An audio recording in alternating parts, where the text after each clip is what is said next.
Eşitmə söyüş söymək insan üçün faydalıdır. Bunu mən demirəm ha. Araşdırma nəticəsində alimlər belə fikrə gəliblər, əziz izləyicilər. Qısa başlığı ilə qarşınızdayım. Yeni elmi araşdırma göstərir ki, pis söz işlətmək təkcə stres hormonlarını azaltmaqla, emosiyaların boşaldılması deyil, eyni zamanda fiziki güc və dözümlülüyün artmasına da təsir göstərə bilər. Alimlərin qənaətinə görə bu cür ifadələr insanın özünə inamını yüksəldir və diqqəti hansısa işdə daha yaxşı cəmləməyə kömək edir. Amma bu demək deyil ha, çıxıb çöldə, bayırda, kiminsə yanında, nə bilim, sosial şəbəkələrdə ağzınıza gələni danışasınız, deyəsiniz. Əsla bunu etməyin. Bu qanun pozuntusudur. Buna görə ciddi cəza tədbirləri var.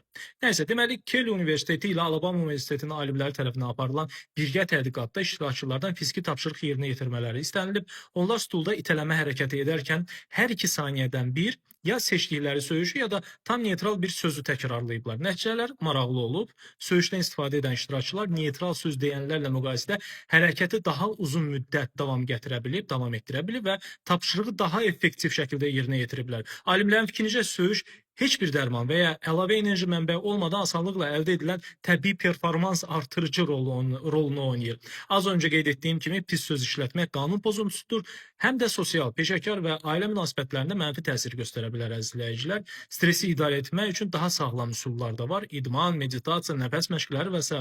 Təbii bal istifadə etmək də stresə qarşı faydalıdır, çünki antioksidantlarla zəngindir. Bu da oksidativ stresi azaldır, yəni bədənin stresə cavabını yumşaldır. Təbii bal isə artıq bilirsiniz hardan əldə etmək mümkündür.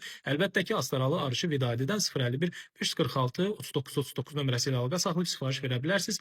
Adımı versəniz hədiyyə də qazanmış olarsınız. Bax, belə izləyicilər, maraqlı məlumatları qaçırmamaq üçün səhifəmə abunə olmağı unutmayın. Görüşənə dək hələlik.